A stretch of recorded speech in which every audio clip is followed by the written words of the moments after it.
grew up in a small town in northern Pennsylvania. The kind of town where everyone knows everyone, and the most exciting thing that happens is when a new restaurant opens, which is never. My high school was old, like built in the 1920s old. It had a reputation for being kind of creepy, especially during stormy days when the lights would flicker, or you'd hear weird creaking noises in the halls. But none of that really fazed us anymore. You just get used to it. Except for one part of the school that no one talked about much, the old basement classroom. It was sealed off with metal chains and a padlock behind the library staircase. Everyone just called it the dead room. Some kids said a teacher died down there during a gas leak back in the 90s. Others claimed it was used for detention and got shut down after some violent incident. Nobody really knew.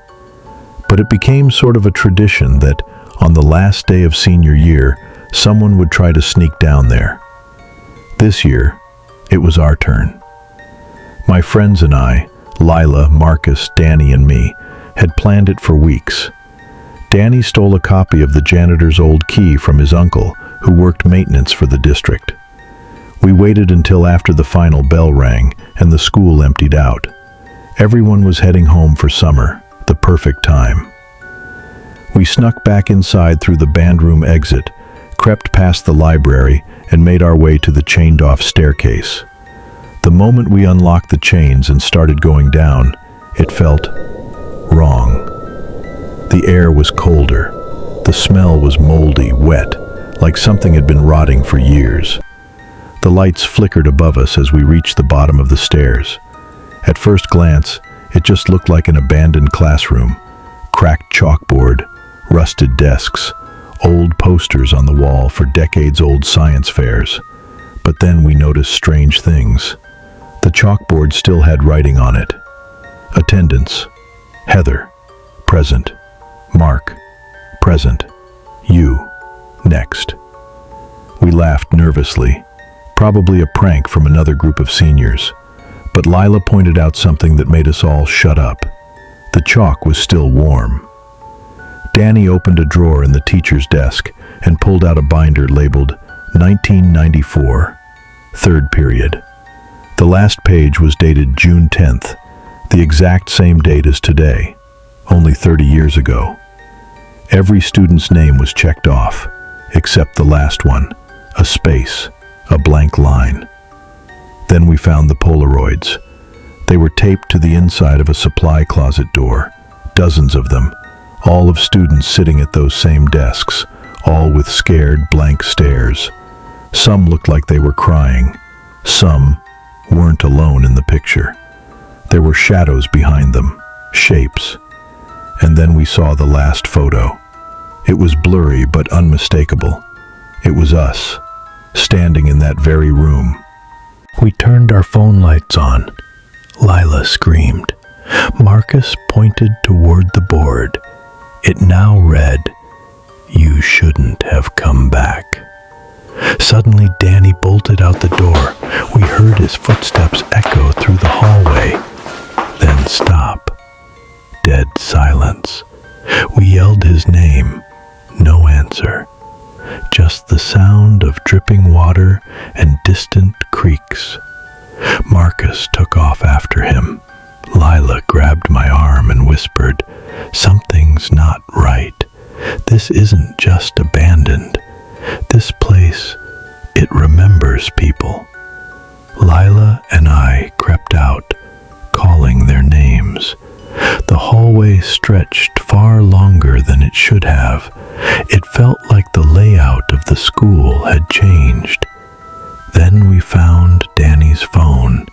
It was lit up, camera open. The last photo taken showed us standing in the hallway. But something was behind me, a tall figure in an old teacher's suit.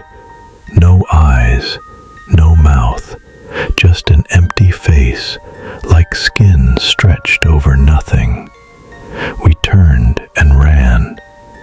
Marcus was standing at the top of the stairs, frozen like he'd been waiting, But when we got closer, we realized his feet weren't touching the ground. He hovered just inches above the last step, eyes rolled back, mouth hanging open. Then he whispered, "Class is now in session." We screamed. I don't even remember grabbing Lila's hand or pulling her back down the hallway. All I know is we ended up in a different room, some kind of archive full of boxes and locked cabinets. It looked like no one had been in there since the 70s. That's where we found the yearbook, Class of '94. Page after page of black and white portraits, but someone had scribbled out the faces with red ink, and on the last page it said, "This class never graduated." Suddenly, the door slammed shut. We heard footsteps, heavy, slow, dragging. Lila started to cry. I reached for anything to defend us. Then I blacked out. When I woke up, I was outside.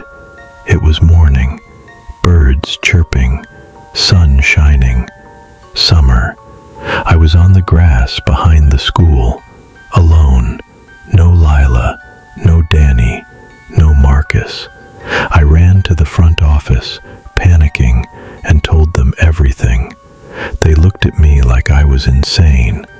They told me that wing of the school had been demolished 10 years ago. I demanded to see security footage. They said none existed from that hallway. It wasn't connected to the power grid anymore. And my friends? They were listed as absent that day.